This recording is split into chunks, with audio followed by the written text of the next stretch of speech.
I thought about the camera above me and took my hand away from my face. I rolled back to the desk and sat there, trying to stop from shaking, trying to make myself take a breath. Think about it slow. The first thing was, should I hit a button? The red button was for an emergency. If she was a prisoner or something, and she was trying to escape, they might think that was an emergency. But no one had been hurt that I knew of. And I think Mr. Solomon meant save that for something that was like a police or ambulance emergency, not something like this. But what about the green button?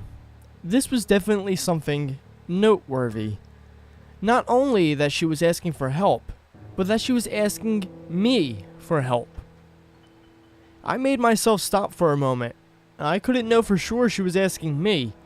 I had gone to school with several boys named Thomas. It was a common name, but the chances of her painting that name when I was working here. I didn't want to be silly, but I wasn't trying to be too... What's that word? Mom used to say it when she read her angel books. Skeptics.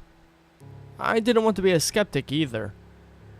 I had to believe it was probably meant for me, and that was something they would want to know. But should I hit the green button? My hands were drifting towards the metal box on the desk, but I hesitated. I didn't like breaking the rules, and I was scared of what would happen if I broke these. If they were holding her prisoner, then they were probably very bad people. But I didn't know that. Maybe they were good, and she was bad. But I looked back at the monitor for the first time since reading the words. Rachel was already moving the paintings back off the sofa, as though she knew the message had been received. A canvas in each hand, she glanced up the camera as she moved across the room, and it felt like she was looking right at me. My chest tightened as my hands moved away from the buttons. No. I didn't think she was bad. I had watched her for years. I felt like I knew her. Would know if she was bad. Strange as it seemed, in a way she was my friend, and I was going to try and help her. I spent the rest of my shift trying to act normal and think of what to do. I knew whoever else was watching might have noticed the paintings or seen how I acted, but I couldn't worry about that. I would try to play it cool and try to think how I could help her. The only people I actually met connected to this job were a couple of people when I filled out the papers, and then Mr. Solomon when he showed me the model room and told me the job. I had no way of contacting any of them except through the buttons. My checks were deposited electronically, and I had never run into anyone else who worked at the surveillance room. That thought made me stop a second. I had always thought it was weird that I never ran into someone when I was coming or going. The person I was taking over for, or the person who was taking over for me, I had always figured there must be other people, other surveillance rooms even, and they just scheduled us so we didn't run into each other. And I still thought there were others. Part of why I thought that was because it seemed like I wasn't the only person who used my surveillance room. The water cooler, the toilet paper, the soap, they all seemed to go down faster than I think I was using it by myself. If that was true, maybe, just maybe, I could figure out who they were, and maybe they would be safer to talk to than whoever it is that I worked for. I got off work at 8 that night, and instead of grabbing some food and going home, I drove my car around the block and then parked down the street from the building where I worked. Nothing had changed while I drove around for a minute. No new cars had parked or anything. And if I was right, they didn't send anyone to replace me until they were sure I was gone anyhow. So I sat and waited. I was tired, and the street was pretty empty and boring, but I was too excited and scared to fall asleep. Every time a car passed or someone walked down the sidewalk, I tensed. I kept imagining an SUV or van pulling up behind me, men getting out and pulling me from my car, taking me somewhere like where they had Rachel to kill or torture me. Half a dozen times I almost cranked up and drove away, but every time I would think of her alone in that room. She had no one but me to help her, and I had to try. 2 hours later, a fat, balding man parked and started heading for the building.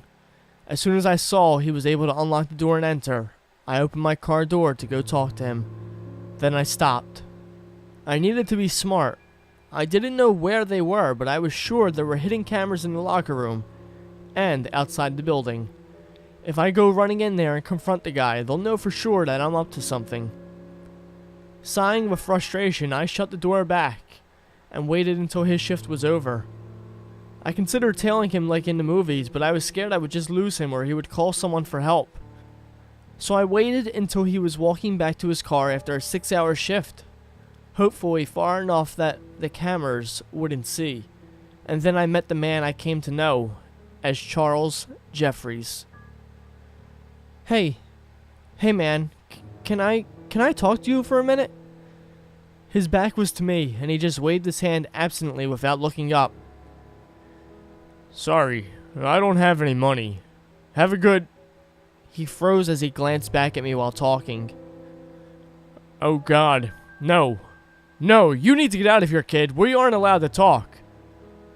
I could tell he was scared, but I couldn't risk letting him go yet. Not after all this. I stepped up and pushed the door back shut as he was trying to get into his car. So you know who I am. I tried to not sound mean, but I could hear how mad I was in my voice. He yanked at the door again, but I was still holding it, and I was stronger than he was. After a second, weaker tug, he turned around, his face strained and tired looking. Yeah, I know who you are. You work here just like me, and I'm telling you, we aren't supposed to be talking. We aren't supposed to meet, ever. I frowned. Mr. Solomon told me that. He never said it was one of the rules. The man shook his head. Mr. Solomon, yeah.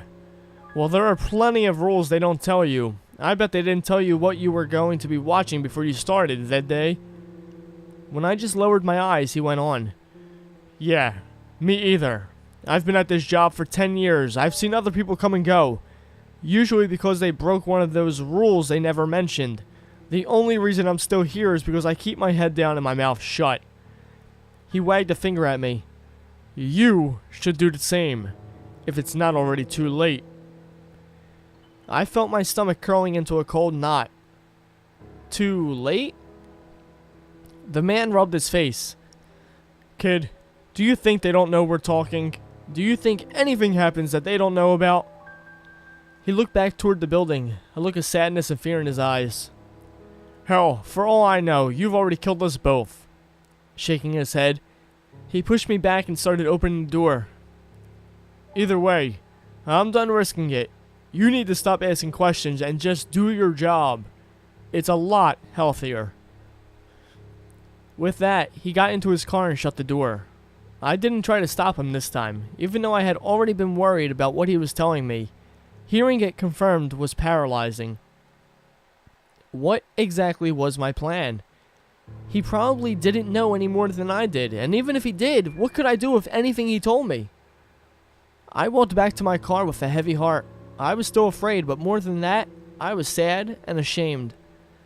I wanted to help Rachel, but I wasn't sure how. I wasn't giving up, but as I drove back to my apartment, I couldn't think of what I should do next. This wasn't a movie. I wasn't a hero, and the only ideas I had left were to either go to the police, who might be controlled by whoever I worked for, or try to get proof of her being held prisoner myself. As I parked my car and walked into my apartment building, I made a decision. Unless I thought of something better overnight, I would do both ideas. Tomorrow, I would break the rule about carrying anything in. I'd use my phone to record a video of the surveillance room, of Rachel and how she was trapped somewhere, and of me telling everything else I knew. And then, I'll email it to every newspaper website and internet channel I could think of. I'd then go to the police and give them a copy too if I could make it that long without getting caught. Maybe, just maybe if I did all that, even if they got me, someone would help Rachel.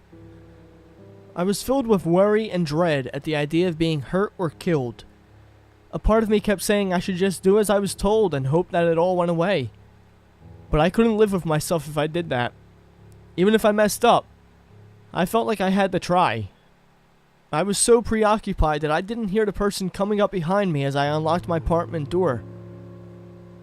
Thomas? I turned around, and felt my legs weaken as I stumbled back against my door. I had to be dreaming or crazy. I grabbed the doorknob for support as I looked at the woman in front of me. It couldn't be her. But somehow, it was. Rachel?